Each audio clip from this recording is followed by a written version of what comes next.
Tu és fiel em todas as coisas, Senhor. Te louvamos pelo congresso tão maravilhoso que temos tido esse final de semana da União Feminina. Ó Deus, Tu estás presente, Tu estás fazendo coisas tremendas em nosso meio. Agora, Pai, abençoa a aula de cada classe, a aula da classe infantil, nos adolescentes, a classe de jovem que também está em aula lá, e também a lição aqui da classe dos adultos. Tome em tuas mãos, Pai. Em nome de Jesus, também pedimos e vamos orar ainda mais pelo consolo, ó Deus, dos familiares. O pastor Lando partiu, completou a sua carreira e guardou a fé, teu servo, seu filho, Pai. Mas conforta, consola os familiares. A irmã Leí, membro dessa igreja, os seus filhos, Eliel e Eberson, a Mônica, esposa do Eberson, a Tariana, o seu esposo, consola toda a família, Senhor, em nome de Jesus Cristo. Fica conosco, que o teu Espírito nos direcione, para que possamos dar passos firmes e concretos no estudo da tua palavra. Abençoa a minha esposa, repreende toda enfermidade da saúde, minha esposa, porque tantos quantos precisam de cura e de saúde. Cremos que tu és de Deus que podes fazer infinitamente mais do que aquilo que pedimos ou pensamos, segundo o teu poder que em nós opera. Em nome de Jesus, amém. Amém. Irmãos, a lição de hoje, 25 de maio, uma lição de humildade, lição da nossa revista da CPD.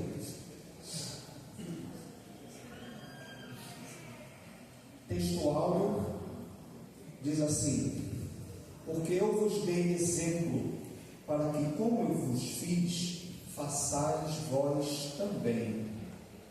Verdade prática: a submissão e o serviço são características de maturidade e grandeza no percurso do crescimento espiritual do cristão.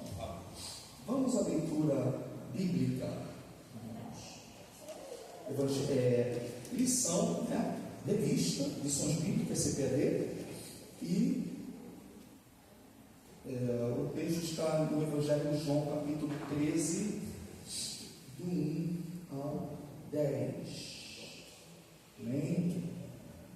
Glória a Jesus.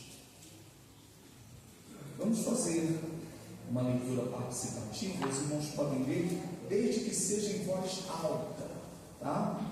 Em voz alta. Eu vou ler o primeiro, peço aos irmãos que possam ler se alternando.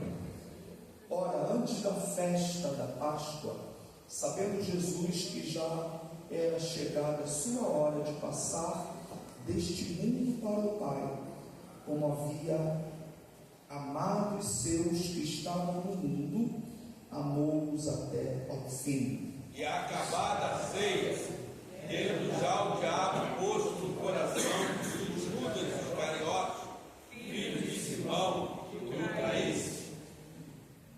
Jesus, sabendo que o Pai tinha depositado nas suas mãos todas as coisas, e que havia saído de Deus, e que ia para Deus, levantou-se da ceia, tirou as vestes, e tomando uma vaga, cingiu-se. Depois pôs água numa bacia e começou a lavar os pés aos discípulos, e a enxugar-lhes com a toalha com que estava cingido. Aproximou-se, pois, Simão Pedro, e lhe disse: Senhor, lava-me os pés a mim. Respondeu-lhe Jesus e disse-lhe: o que faço não sabes tu agora, mas tu saberás depois. Disse-lhe Pedro: nunca me lavarás os pés. Respondeu Jesus: se eu te não lavar, não tens parte comigo. Disse-lhe Simão Pedro: Senhor, não só os pés, mas também as mãos e a cabeça. Disse-lhe Jesus: aquele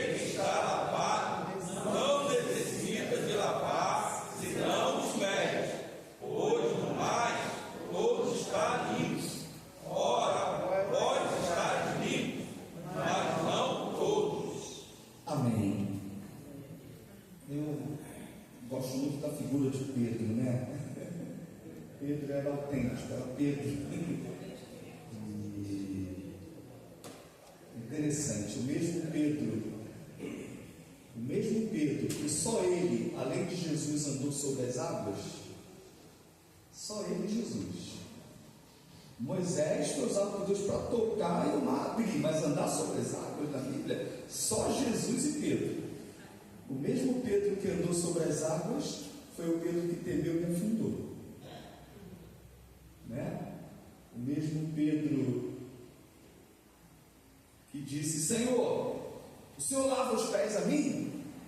Se eu te lavar, não tem parte comigo. Não, então não só o pé, né?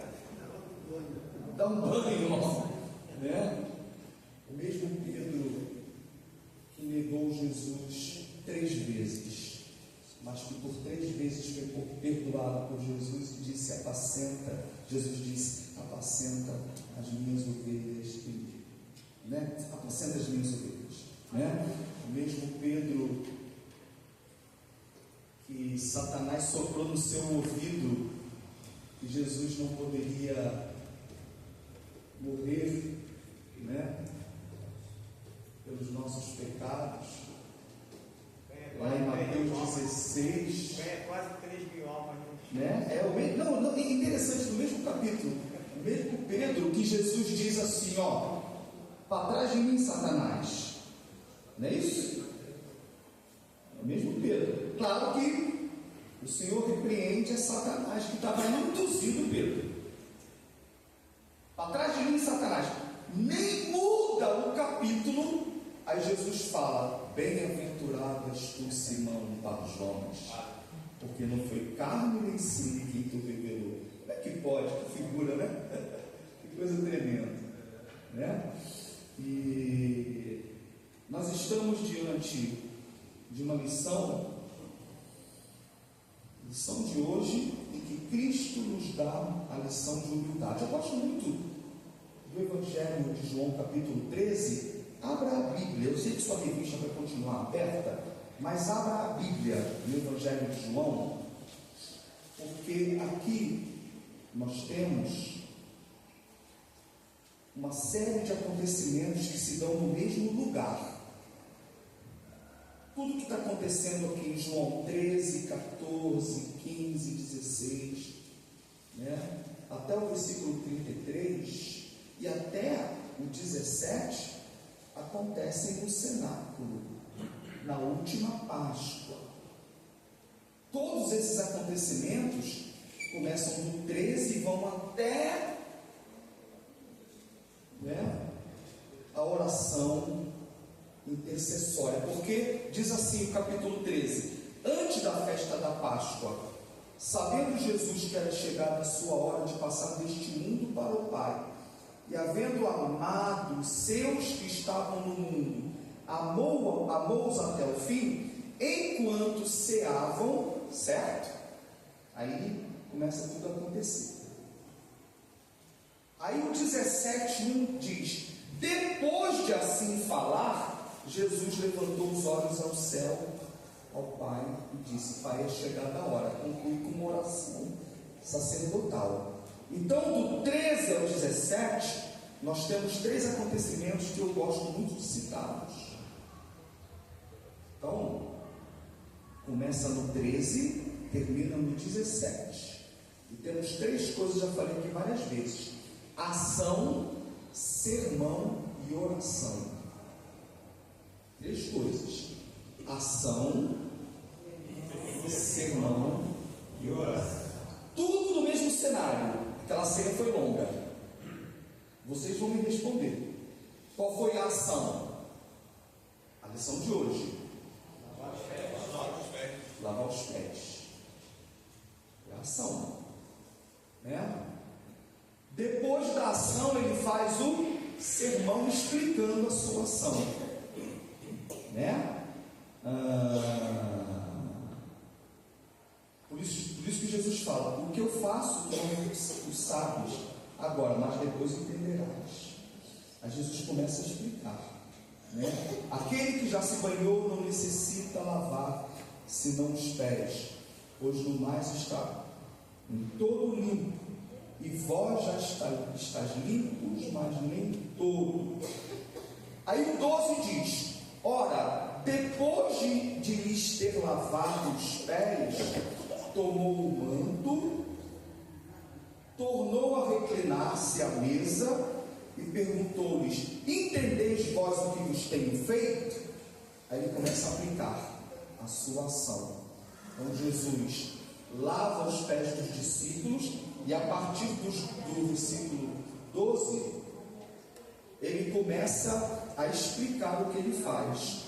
Vós me chamais mestre e senhor, e dizeis bem, porque eu sou. Ora, se eu, Senhor e mestre, vos lavei os pés, também vós deveis lavar os pés uns aos outros, porque eu vos dei exemplo, para que, como eu fiz, façais vós também. Então a palavra-chave aqui é exemplo.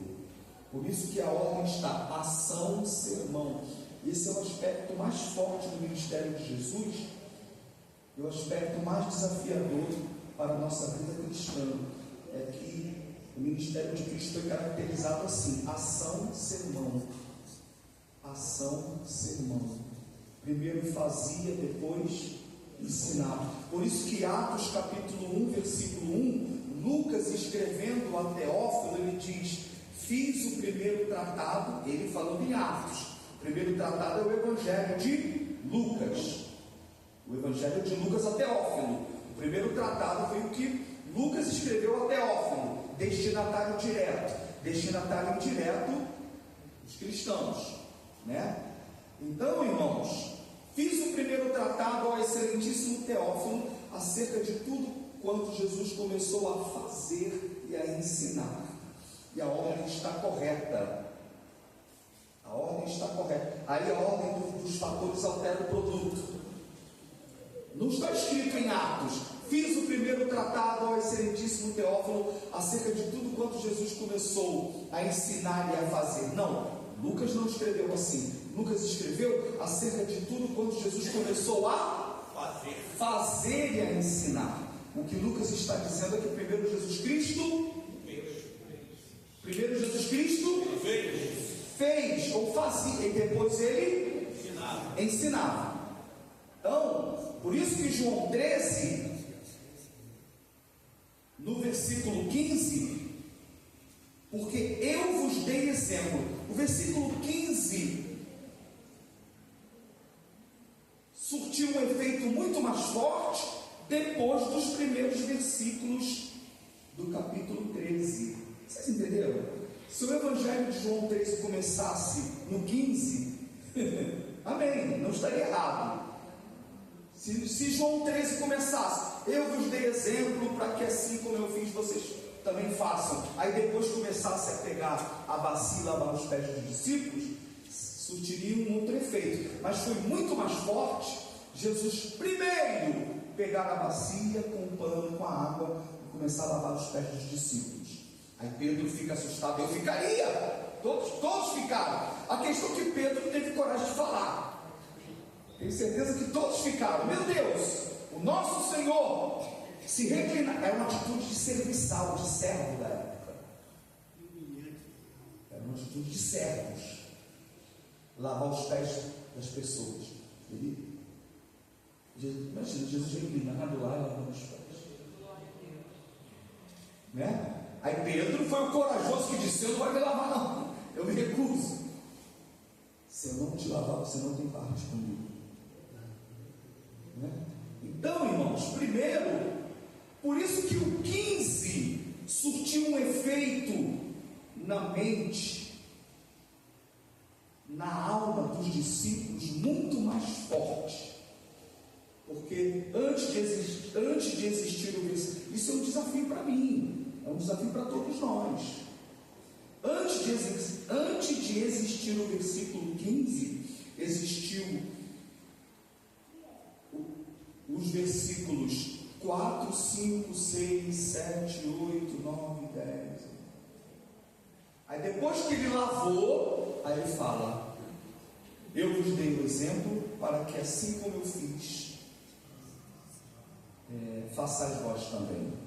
Então a ordem aqui, do 13 ao 17, são esses 3 anos que eu gosto de falar: ação, sermão e oração.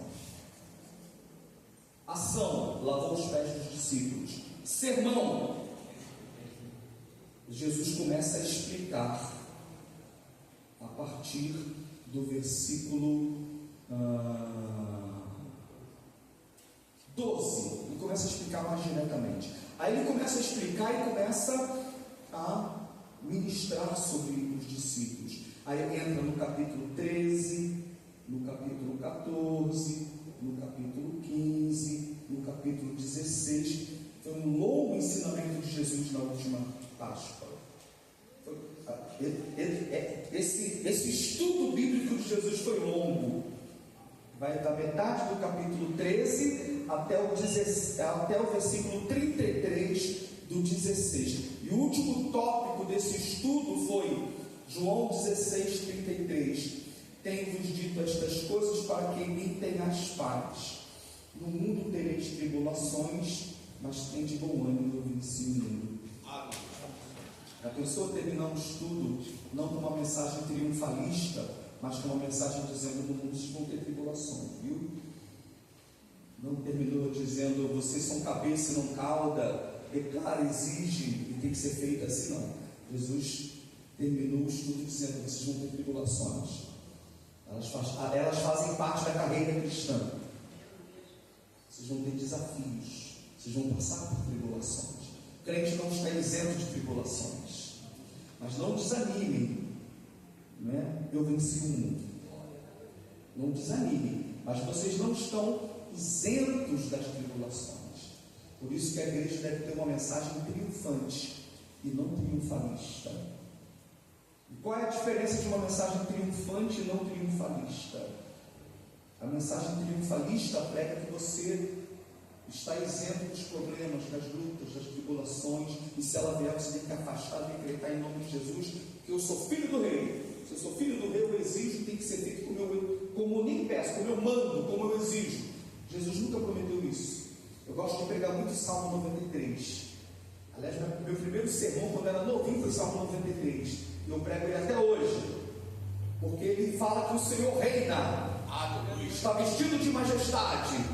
O Senhor se vestiu, se revestiu. O mundo está estabelecido, o Senhor reina. Mas eu gosto que no mesmo salmo que diz que o Senhor reina, diz no versículo 3 que os rios se levantaram. Os rios levantaram o seu ruído. E o fato do Senhor reinar não impediu os rios de se levantarem. Então os rios vão se levantar. Por isso Jesus termina o seu sermão dizendo: no mundo tereis tribulações. A gente ora, Jesus cura. Eu creio, você crê? Amém. Jesus cura.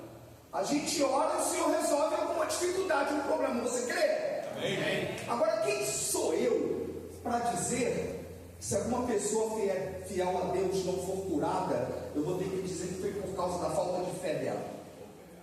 Quem sou eu para julgar isso? Claro que a falta de fé pode não atrair um milagre e a cura, mas quem sou eu para dizer que a pessoa não foi curada porque faltou-lhe fé? Ou porque está em pecado? Embora tenha pecado, a vida de pecado afasta a bênção, é claro. Mas quem sou eu para dizer que toda pessoa que está enferma, ou até parte enferma, foi por causa de falta de fé ou pecado? Tem vários exemplos na própria Assembleia de Deus, de homens fiéis a Deus, mantiveram e foram canais de Deus para a cura de outras pessoas, e mesmo assim partiram com enfermidade. Quem sou eu para dizer? Senão vou ter que falar o próprio Gunavingri, o fundador das Assembleias de Deus, e tantos outros. E às vezes tem que ter mais fé para suportar a prova e partir fiel do que ficar com uma mensagem triunfalista. É ou não é verdade? Até porque Hebreus 11 diz que alguns morreram na promessa da esperança, suportaram coisas terríveis, né? Quem já foi fazer uma visita ao hospital a uma pessoa em estado terminal e pensa que você que vai visitar, mas você que é visitado. Eu fui visitar uma pessoa em estado terminal, eu saí de lá visitado. Porque a segurança, a fé da pessoa estava tão grande, tão tremenda, eu falei, não, eu que fui visitado hoje. Né? Eu que fui visitado.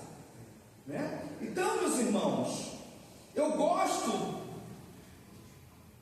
de João 13 até o 16, porque Jesus começa com a ação, lava os pés dos discípulos, depois ministra o seu sermão e conclui no 17 com a oração.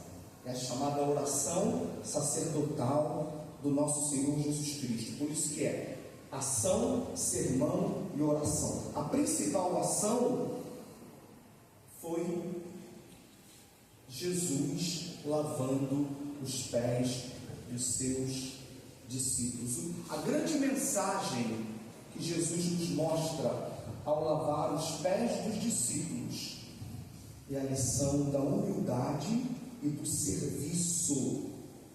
Humildade e serviço. Irmãos, o que essa lição ensina para nós esta noite, e é muito simples e claro e objetivo, é que Jesus primeiro nos dá a lição de que mais importante é a ação. Jesus ensina que o mais importante primeiro é fazer. E oremos para que Deus nos dê graça para que façamos. Amém. Amém.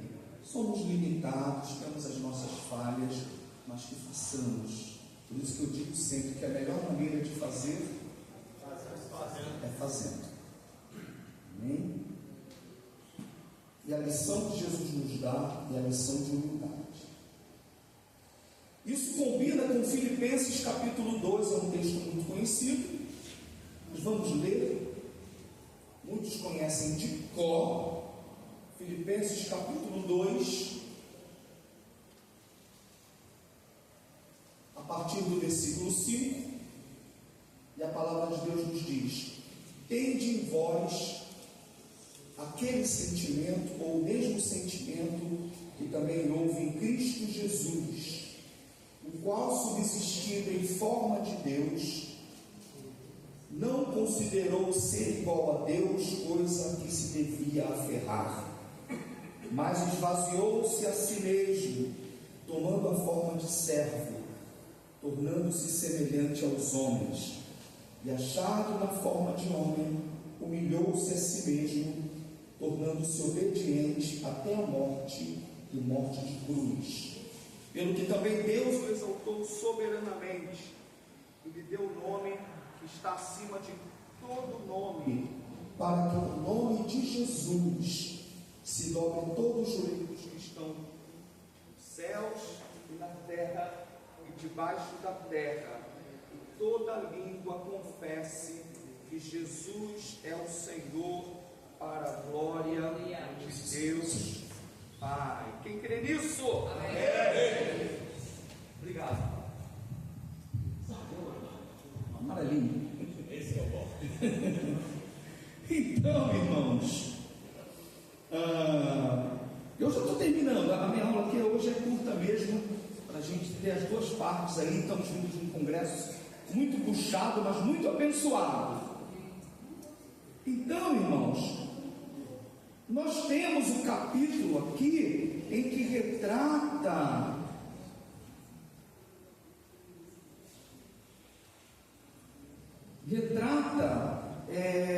a humilhação de Jesus, a auto-humilhação de Jesus. Ele é um dos capítulos mais cristológicos do Novo Testamento. Interessante que a carta aos Filipenses ela é chamada da carta mais informal de Paulo, menos teológica. Ele usa de uma linguagem muito informal com os cristãos, porque ele era muito próximo da igreja dos Filipenses. Mas o capítulo 2, ele é profundamente teológico e cristológico, e trata os 3 estados de Cristo. Acompanhe comigo. Tende vós nós o mesmo sentimento que houve em Cristo Jesus, o qual, subsistindo em forma de Deus, não teve por usurpação ser igual a Deus, mas esvaziou-se a si mesmo, tomando a forma de servo, fazendo-se semelhante aos homens. O ato de humildade é, acima de tudo, como disse a lição, um ato de autoconhecimento e de uma ausência de necessidade de autoafirmação. Quem não tem um conhecimento sobre si mesmo tem dificuldade de se humilhar, tem dificuldade de servir.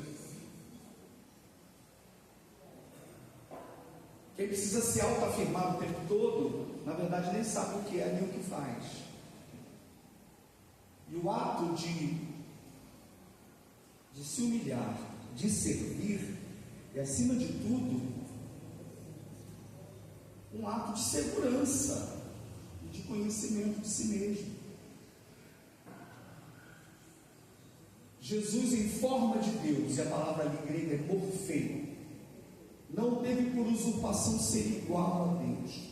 Jesus esvaziou-se dos seus méritos de Deus e jamais deixou de ser Deus, até porque Deus não pode negar a si mesmo.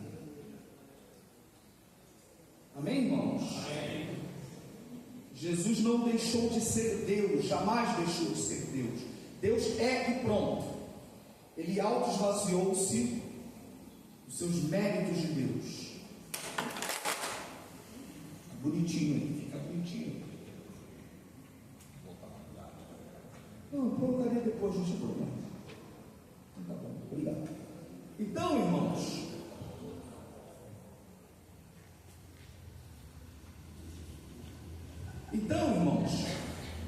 Jesus, sendo em forma de Deus, não teve por usurpação ser igual a Deus, esvaziou-se. A palavra aí é kenosis. Aí, olha que interessante. Esvaziou-se, tirou todo o conteúdo. Não vou entrar nos aspectos particulares teológicos de que significa kenosis, e tem mais de uma linha de corrente sobre isso. Não é meu propósito fazer isso aqui, nem vou fazer. O que importa é que só considera vazio aqui, ó. Claro que tem gotículas aqui que não dá para ver. Se fizer muito, pode quebrar. E a família Laurina me estabanada. Se eu deixar um pouco aqui, não é kenosis. Kenosis é tirar tudo. Mas tirou tudo, mas não deixou de ser Deus, porque Deus não nega a si mesmo. Isso é o limite do que eu posso dizer do texto. Não vou ficar em cogitação teológica, que o patriarca tal, eu não vou entrar nesse negócio aqui não. O que eu posso dizer pelo texto é que Deus não nega a si mesmo, amém? Amém. Deus jamais deixa de ser Deus. E segundo, kenosis só é kenosis se eu tirar o conteúdo. Não dá para entender plenamente, não é para entender mesmo não. Deixa o copo aqui, senão não vai dar certo. Vocês estão lendo mais o copo do que eu falo. Então assim, vocês estão assim, ó.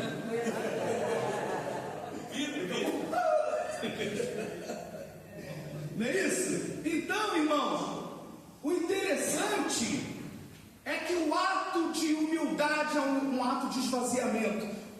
A humildade não vai ser verdadeira se ela não for um ato sincero de esvaziamento. E esse esvaziamento só Deus sabe.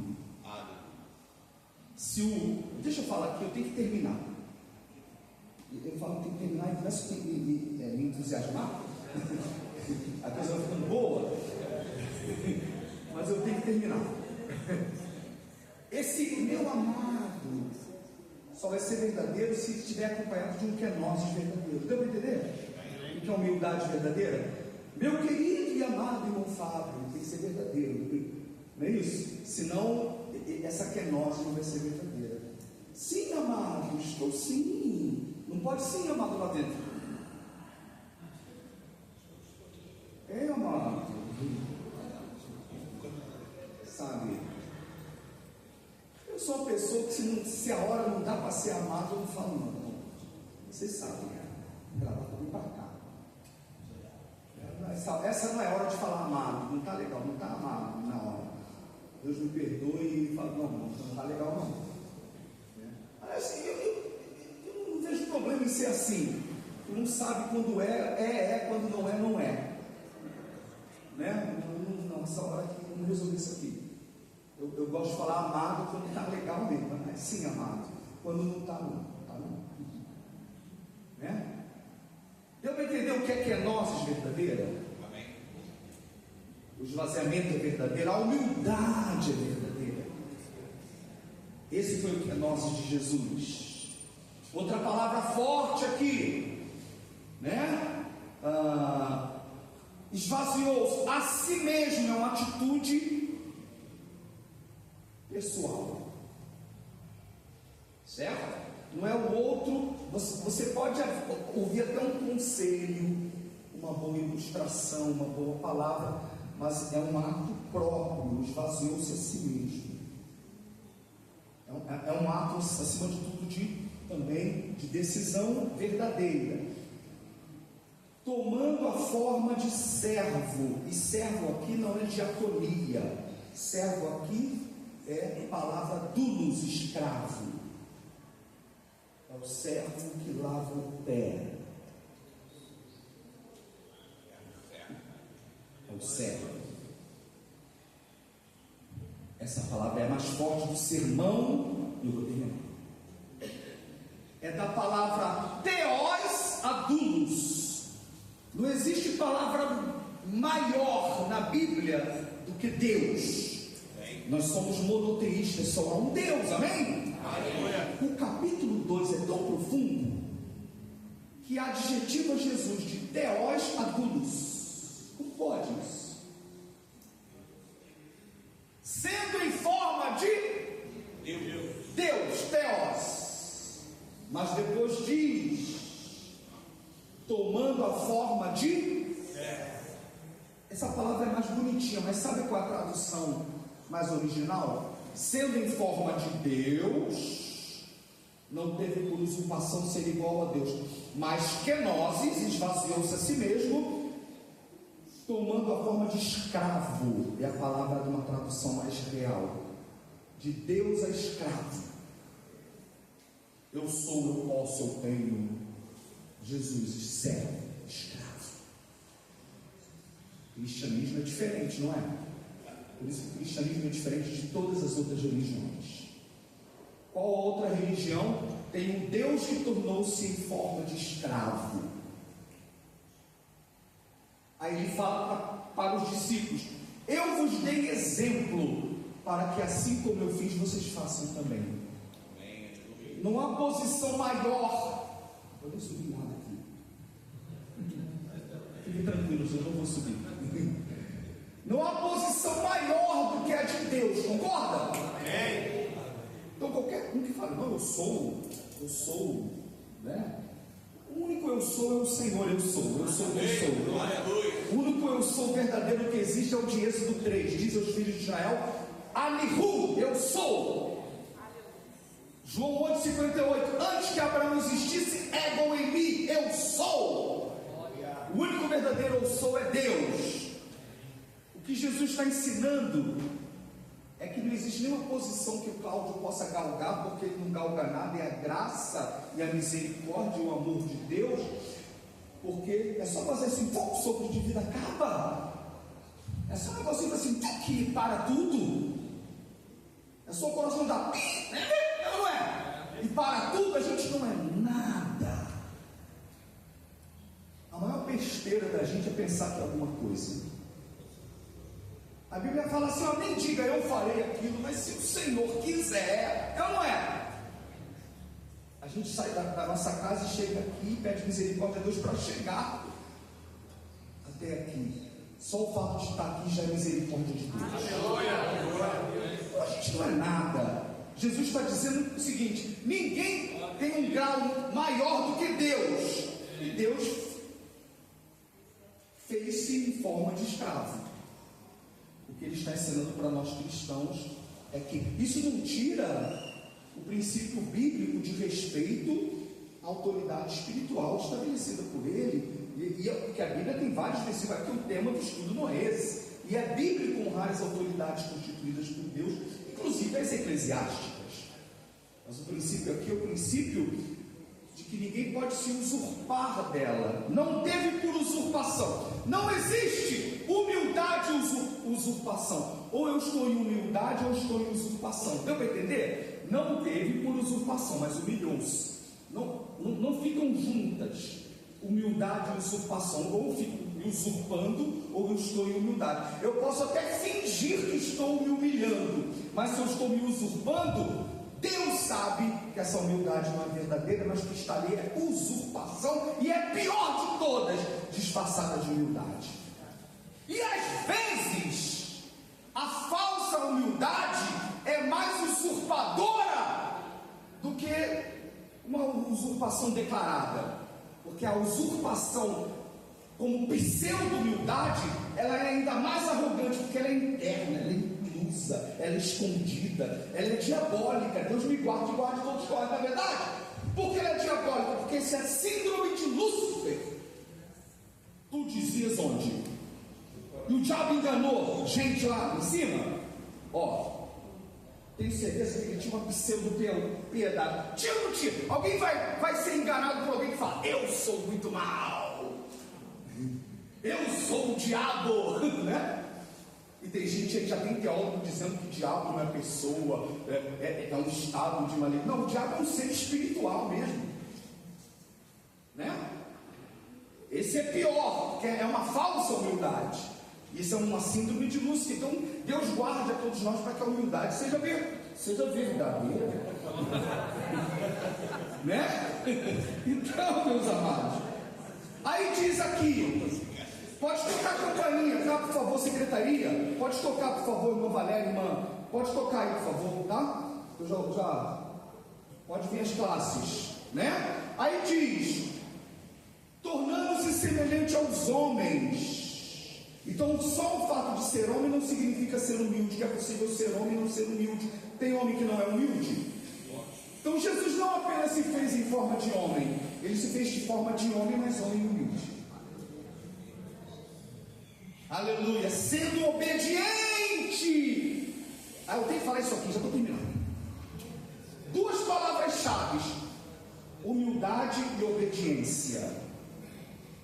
Humildade e obediência caminham juntas.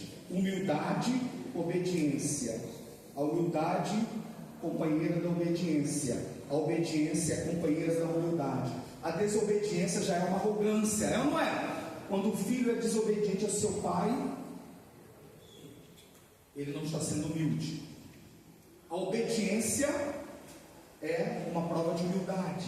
Então Jesus fez-se em forma, sendo obediente, humilhou-se. Humildade e obediência. Glória a Deus. Sendo obediente até a morte, e morte de cruz. Em forma de Deus e cruz. Outra palavra forte. Duas palavras fortes aqui da humildade de Jesus. Eu não podia dar uma lição como essa pulando Filipenses 2 livros. É a prova mais clara, real e concreta da obediência e da humildade de Jesus. Sendo obediente até a morte, e morte de cruz. Não existe grau maior do que o único Deus. Mas Deus se esvazia, pensando que você crê.